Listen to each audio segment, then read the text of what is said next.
Hi guys, welcome to another beer review. It's take 4. Don't know why, I've not even got into the beer yet.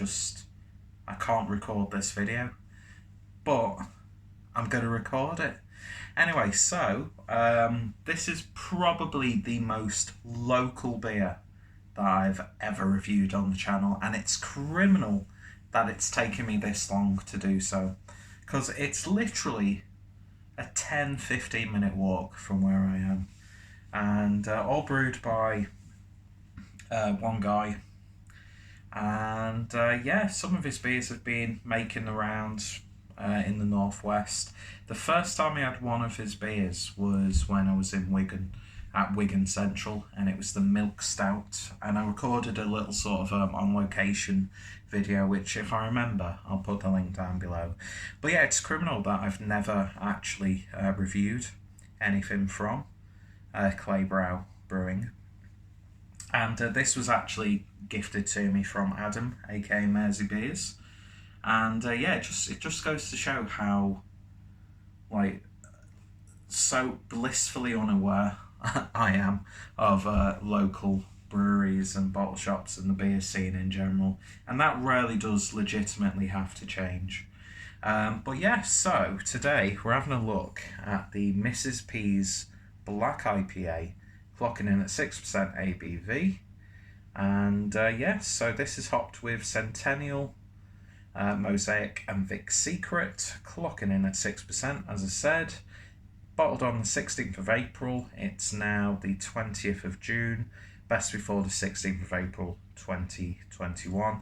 I'm going to put all the links down below, and if I remember which bottle shop Adam picked this up from, or pub, but I can't remember what it was, I'll put those links down below. In fact, I'm going to try and find as many sort of stockists as I can to put in my description box. Sounds weird saying that. Anyway, so looking forward to this. It's a style that I think I've been really ignorant to over the years. It's just a style that I never really usually gravitate to, but I've had some absolute corkers recently. By the way, I don't say corker to describe anything. I don't know why I said that. It's fucking stupid. But yeah, so I've had some really good black IPAs as of late, and really interested to try this. So I've not tasted it yet, but beer is already in the glass, and pretty much jet black. It's got a nice sheen to it. When I initially poured it, it had about one finger's worth of a nice beige looking head, but looking very nice indeed. So let's see what we get on the nose. You get a very subtle, like, citrus character. Very, very subtle though. It's got a nice, very subtle roasted malt character. I'm probably serving this a little bit too chilled, because I'm not really getting too much on the nose, but what is there is really nice and appetizing. And I'm not just gonna blindly say this is an amazing beer just because it's a local one. I'm not that sort of person. Do you know what I mean? I don't see who benefits from that when you bullshit about a product that you're reviewing and putting out there. Do you know what I mean? So I'll be as honest as I can, but I'm gonna still promote as best I can, because shame on me, quite frankly. I get a little bit too Manchester centric at times, if the fucking glass didn't give it away. And I need to just look closer to home, literally a stone's throw away, and just do a bit of a better job promoting breweries like this and bottle shops and collectives and whatever. Anyway, let's get back onto the beer. I'm rambling. Get a nice sticky sweetness coming from this. There's a very subtle, like a fruit pastel almost character, like sports mix.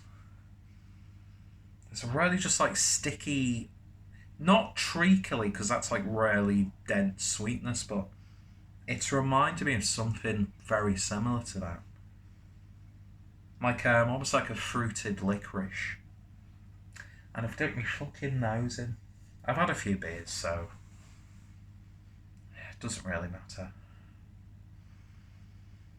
But it smells really nice. It's not like screaming out of the glass or anything like that, but when you get a good whiff of it, it just smells really nice and appetising. So let's give it a taste. Cheers all, and thank you, Adam, for providing this to me.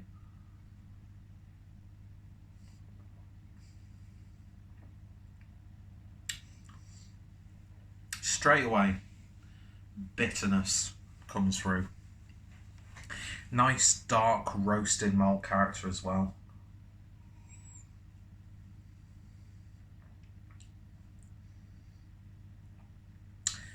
Sort of like slight salted licorice flavour. Not like Norwegian salted licorice. It reminds me of when I was living in Germany. There was, I think the sweet company was called Katjes, if I remember correctly. And they had these little sort of like hard little licorice cats, like in the shape of little cats. That's what this is reminding me. It's very licoricey. It is really licoricey, like a slightly fruited licorice. It's not too roasty, it's not too smoky. It's got a nice medium mouthfeel to it. It's got a real sense of smoothness to it also.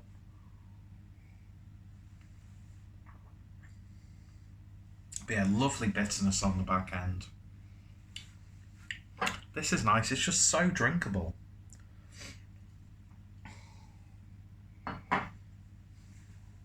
Not obscenely hoppy. You do get those like fruity, hoppy characters. I'd say it's more like along the lines of grapefruit. A little bit maybe of a blood orange in there as well.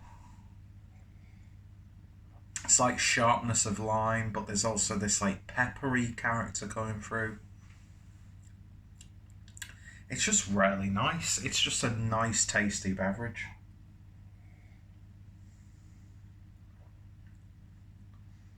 Devastatingly drinkable.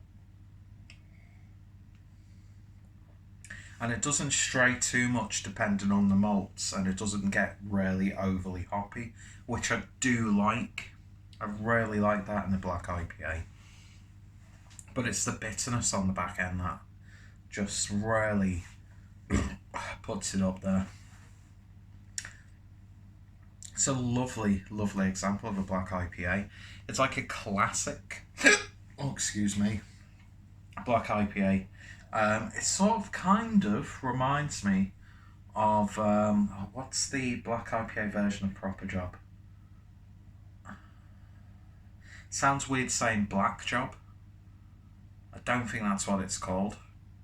And that could be completely taken out of context. But yeah, this is good.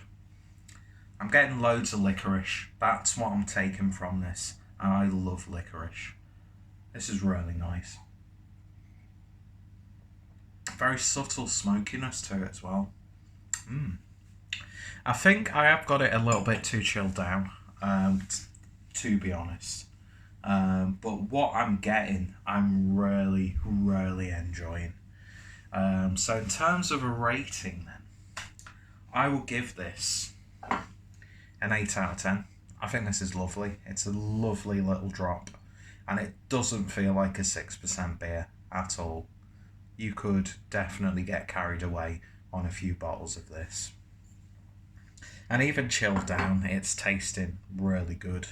So yeah, that was Mrs. P's Black IPA from Claybrow Hand Brewery. Few minutes away from me. And yeah, I'm kicking myself. Genuinely kicking myself. Lovely stuff. And the milk stout that I've had was just absolutely gorgeous. Pure decadence, it really was. And it was on cask as well. It was just lovely. So, yeah, if you've tried this or anything else from Claybrow, I'd love to hear your thoughts and opinions down below. as I said, I'll put all the relevant social media links and the bottle shop that this was purchased from, and I'll have a look around for different sort of stockists around the northwest. Not too sure if there's distribution outside of the northwest of England, but I'll put as many links down below. And yeah, so 8 out of 10. Lovely stuff indeed. If you tried it, let me know your thoughts, opinions down below. And thank you for watching, and I shall hopefully see you all later. Cheers.